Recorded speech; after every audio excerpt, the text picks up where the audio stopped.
Hello friends, कैसे हैं आप लोग। Welcome back TET C TET study classes. तो मित्रों, आज मैं बहुत ही महत्वपूर्ण प्रश्नों का संकलन लेकर आया हूं। इसी प्रकार के प्रश्न आप लोगों को परीक्षा हाल में देखने को मिलेंगे। तो मैं रमेश चतुर्वेदी। यदि आप मेरा चैनल सब्सक्राइब नहीं किए हैं तो प्लीज़ सब्सक्राइब कर लें, बेल आइकन को प्रेस कर लें, जिससे आपको इसी प्रकार के महत्वपूर्ण प्रश्नों का संकलन प्राप्त होता रहे। तो चलते हैं आज के पहले प्रश्न पर। तो मित्रों, आज का पहला प्रश्न जो है वो child development and teaching method से है, बाल विकास एवं शिक्षण विधि से। इसमें इंग्लिश और हिंदी दोनों प्रश्नों को समाहित किया गया है, दोनों मीडियम के प्रश्नों को समाहित किया गया है। तो आज का पहला प्रश्न है, निम्नलिखित में से कौन सा समस्या समाधान में बाधक नहीं है। ऑप्शन है सूझ, वग्नाशा, चिंता या नकारात्मक मानसिक वृत्ति। तो इसका ऑप्शन सही होगा नंबर ये, सूझ।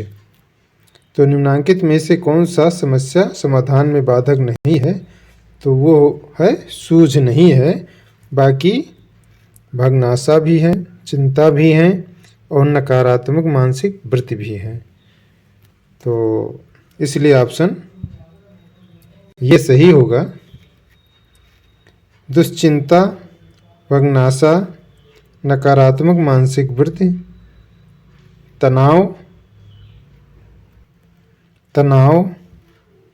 द्वंद्व आदि समस्या समाधान में बाधा उत्पन्न करते हैं, जबकि सूझ या अंतर्दृष्टि समस्या समाधान की एक विधि है जिसमें प्राणी अपने सम्मुख उपस्थित समस्यात्मक परिस्थिति पर पूर्ण रूपेण विचार करके अथवा उसे अच्छी तरह से समझकर अंतर्दृष्टि या सूझ के द्वारा समस्या का समाधान खोजता है।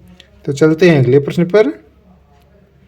पूर्ण सूचना है कि यदि आपको किसी भी बोर्ड एग्ज़ाम या कंपटीशन एग्ज़ाम का ऑनलाइन थ्योरी क्लास लेना हो, डाउट क्लियर करना हो, या आपको ऑनलाइन प्रैक्टिस सेट प्राप्त करना हो, नोट्स प्राप्त करना हो, या फिर आपको ऑनलाइन टेस्ट देना हो, तो सारी सुविधाएं आपको मात्र 399 रुपये प्रति माह में ये सारी सुविधाएं आपको प्राप्त होंगी। और इस सुविधा को लेने के लिए आपको मेरे व्हाट्सएप नंबर 8808989105 पर कॉल करके या चैट के द्वारा सारी सुविधा आप प्राप्त कर सकते हो। अगला बैच शुरू होने वाला है, तो आप संपर्क कर सकते हो। सूचना समाप्त हुई। चलते हैं अगले प्रश्न पर। निम्न में से कौन सा एक संवेग है। ऑप्शन है उद्दीपक, स्मृति, आमोद या ध्यान। तो इसका ऑप्शन सही होगा नंबर सी, आमोद। तो आमोद एक संवेग है। मैकडूगल द्वारा बताए गए 14 प्रकार के संवेग हैं। नंबर 1 भय, क्रोध, घृणा, वात्सल्य, करुणा, कामुकता, आश्चर्य, आत्महीनता, आत्माभिमान, एकाकीपन, भूख, अधिकार, कृतिभाव, आमोद। तो चलते हैं अगले प्रश्न पर। FIACS के साथ मूल रूप से कौन संबंधित है। ऑप्शन है हर्बर्ट, लिपिट, फ्लैंडर, मॉरिसन। तो इसका ऑप्शन सही होगा नंबर सी, फ्लैंडर। तो FIACS के साथ मूल रूप से फ्लैंडर संबंधित है। FIACS Flanders interaction analysis category system net ये फ्लैंडर से संबंधित है, जिन्होंने सन 1559 में कक्षा के शाब्दिक व्यवहार पर आधारित एक विशिष्ट प्रणाली विकसित की, जो कक्षा के अंतर्गत होने वाली विभिन्न घटनाओं का निरीक्षण क्रमबद्ध और वैज्ञानिक ढंग से करती है। तो चलते हैं अगले प्रश्न पर। निम्न कथनों में से कौन सा प्रश्न कौशल के लिए सही नहीं है? ऑप्शन है प्रश्न पूछने में उत्साहवर्धक तरीकों का प्रयोग करना, प्रश्नों को प्रोत्साहन देना, हाँ अथवा न उत्तर वाले प्रश्नों की संख्या बढ़ाना, सुनने में संवेदनशीलता विकसित करना। तो इसका ऑप्शन सही होगा नंबर सी, हाँ अथवा न उत्तर वाले प्रश्नों की संख्या बढ़ाना। प्रश्न कौशल के उचित तरीके निम्नलिखित हैं। प्रश्न पूछने में उत्साहवर्धक तरीकों का प्रयोग करना चाहिए, प्रश्नों को प्रोत्साहन देना चाहिए, सुनने में संवेदनशीलता विकसित करना चाहिए, विस्तृत सूचना प्राप्त करना चाहिए, आलोचनात्मक सजगता विकसित करना चाहिए, अथवा हाँ अथवा ना उत्तर वाले प्रश्नों की संख्या बढ़ाना प्रश्न कौशल का उचित तरीका नहीं है। तो चलते हैं अगले प्रश्न पर। निम्न में से कौन सा व्यक्तित्व मापन की प्रक्षेपी तकनीक है? ऑप्शन है साक्षर, प्रासंगिक अंतर्बोध परीक्षण, निर्धारण मापनी, अवलोकन। तो इसका ऑप्शन सही होगा नंबर बी, अंतर्बोध परीक्षण। व्यक्तित्व मापन की प्रक्षेपीय तकनीक के अंतर्गत निम्न परीक्षण आते हैं। शब्द साहचर्य परीक्षण, रोरसामस्य लक्ष्य परीक्षण, अन्यमस्य लक्ष्य परीक्षण, प्रासंगिक अंतर्बोध परीक्षण, अवलोकन, साक्षात्कार तथा जीवन इतिहास आत्मनिष्ठ विधि के अंतर्गत तथा निर्धारण मापनी परिसूची या प्रश्नावली परिस्थिति परीक्षण व्यक्तित्व मापन की वस्तुनिष्ठ विधि के अंतर्गत आते हैं। तो चलते हैं अगले प्रश्न पर। रचनात्मक समस्या समाधान की वह अवस्था जिसमें व्यक्ति असंगत सूचनाओं पर ध्यान नहीं देता है उसे कहते हैं आयोजन, अनुवादन, प्रमोदन या उद्भवन। तो इसका ऑप्शन सही होगा नंबर डी, उद्भवन। सृजनात्मक समस्या समाधान की वह अवस्था जिसमें व्यक्ति असंगत सूचनाओं पर ध्यान नहीं देता उसे उद्भवन कहते हैं। इस अवस्था में व्यक्ति सभी संबंधित सूचनाओं को एकत्रित करने के बाद सूचना के बारे में चेतन रूप से चिंतन करना छोड़ देता है, परंतु अचेतन रूप से समस्या के बारे में सोचता रहता है। उद्भवन काल में कोई नई सूचना ज्ञान अथवा अनुभव स्मृति भंडार में जमा नहीं होता है। तो चलते हैं अगले प्रश्न पर। बोली जाने वाली भाषा की सबसे छोटी इकाई है। ऑप्शन है अर्थ विज्ञान, रूपग्राम, ध्वनिग्राम, वाक्य विन्यास। तो इसका ऑप्शन सही होगा नंबर सी, ध्वनिग्राम। बोली जाने वाली भाषा की सबसे छोटी इकाई ध्वनिग्राम फोनिमी है। इसे स्वनिम भी कहा जाता है। स्वनिमों का अपना अर्थ नहीं होता है किंतु वह अर्थभेदक होते हैं, जैसे का, पा, न आदि। तो चलते हैं अगले प्रश्न पर। निम्न में से किस प्रश्न द्वारा सृजनात्मक चिंतन को सर्वाधिक अच्छे ढंग से अनुमानित किया जा सकता है?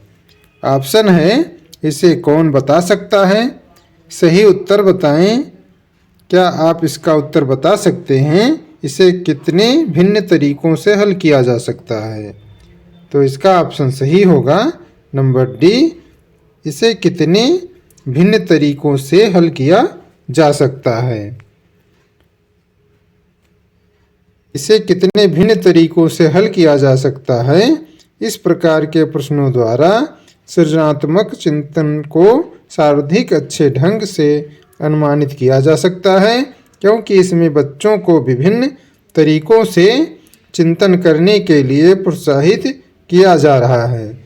ऐसे प्रश्नों को हल करते समय विद्यार्थी अपने पूर्व अनुभवों का उपयोग करते हुए प्रश्न को विभिन्न प्रकार से हल करने का प्रयास करेगा। तो चलते हैं अगले प्रश्न पर। सूक्ष्म शिक्षण है मूल्यांकन शिक्षण, वास्तविक शिक्षण, अवश्रेणीयन शिक्षण या प्रभावशाली शिक्षण।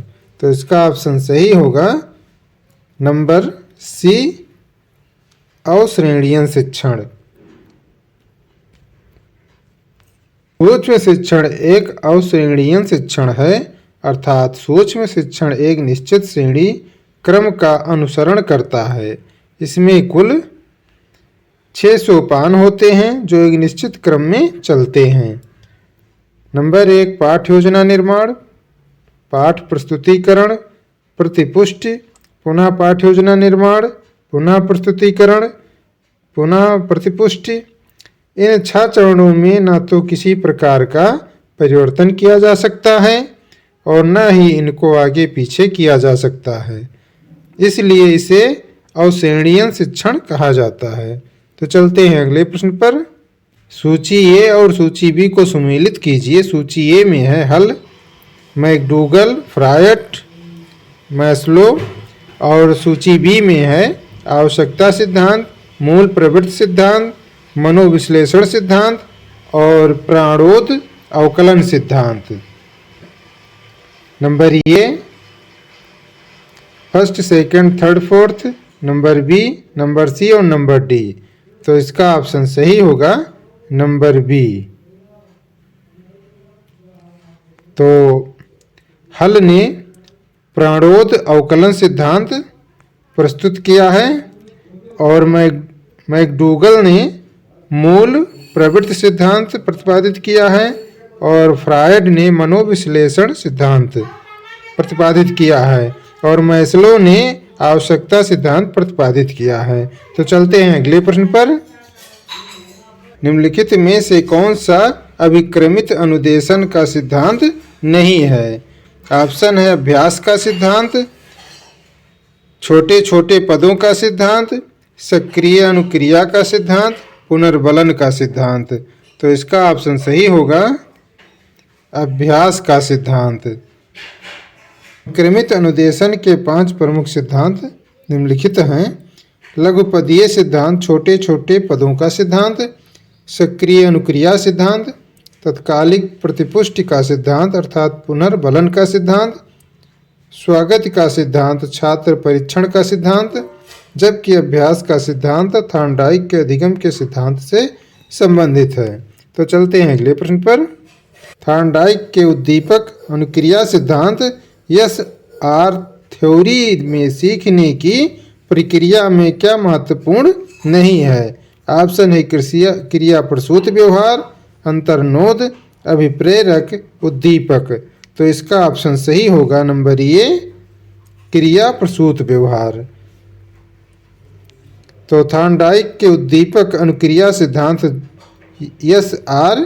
थ्योरी में सीखने की प्रक्रिया में अंतर्नोद, अभिप्रेरक, उद्दीपक, अवरोध, पुनर्बलन, अनुक्रिया आदि महत्वपूर्ण है, जबकि क्रिया प्रसूत व्यवहार स्किनर के क्रिया प्रसूत अनुबंधन सिद्धांत से संबंधित है। तो चलते हैं अगले प्रश्न पर। निम्नलिखित में से किस प्रकार के अधिगम को गेने ने अपनी अधिगम सोपानिकी में सर्वाधिक निम्न स्थान पर रखा है? ऑप्शन है प्रत्यय अधिगम, शाब्दिक अधिगम, संकेत अधिगम, श्रृंखला अधिगम। तो इसका ऑप्शन सही होगा नंबर सी, संकेत अधिगम। गेने के अधिगम सोपानिकी के अनुसार अधिगम के 8 प्रकार होते हैं।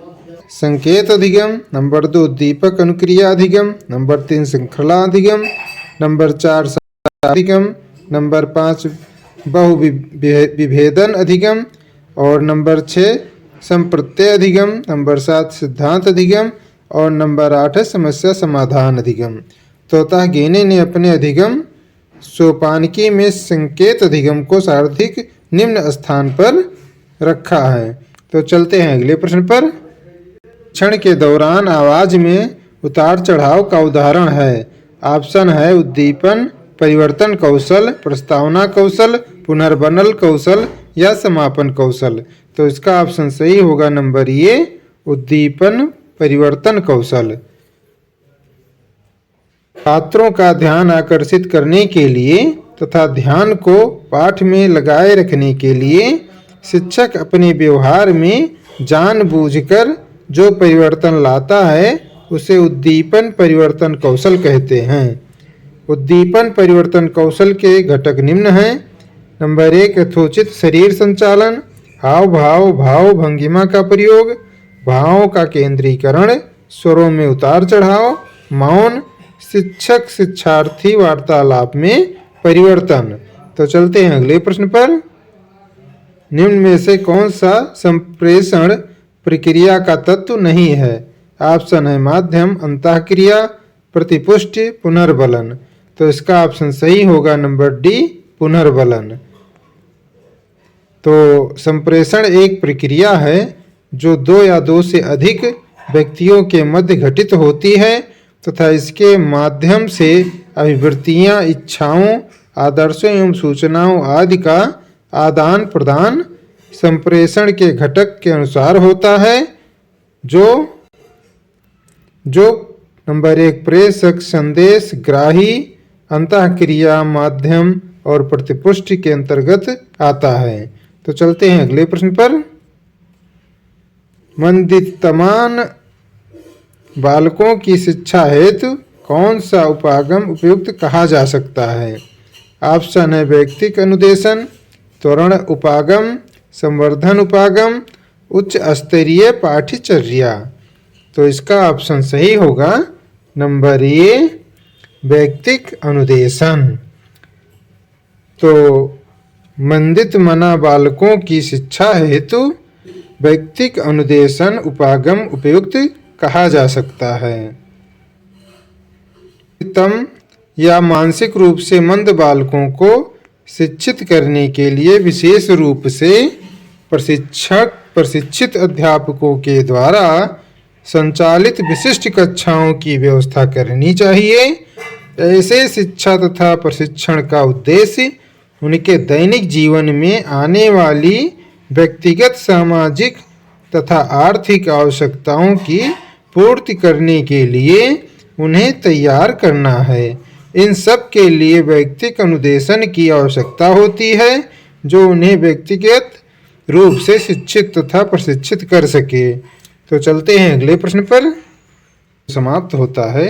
ये वीडियो कैसा लगा कमेंट बॉक्स में ज़रूर लिखिएगा। अच्छा लगा हो तो लाइक, शेयर, सब्सक्राइब जरूर करें और प्रश्नों को लिखा करो, क्योंकि लिखने से जल्दी याद हो जाते हैं। और अपने डेली लाइफ में कोई ना कोई टारगेट जरूर रखिए जिसे अचीव करने का भरसक प्रयास कीजिए। तो अपनी तैयारी करते रहिए। मिलेंगे अगले वीडियो में। बहुत बहुत धन्यवाद।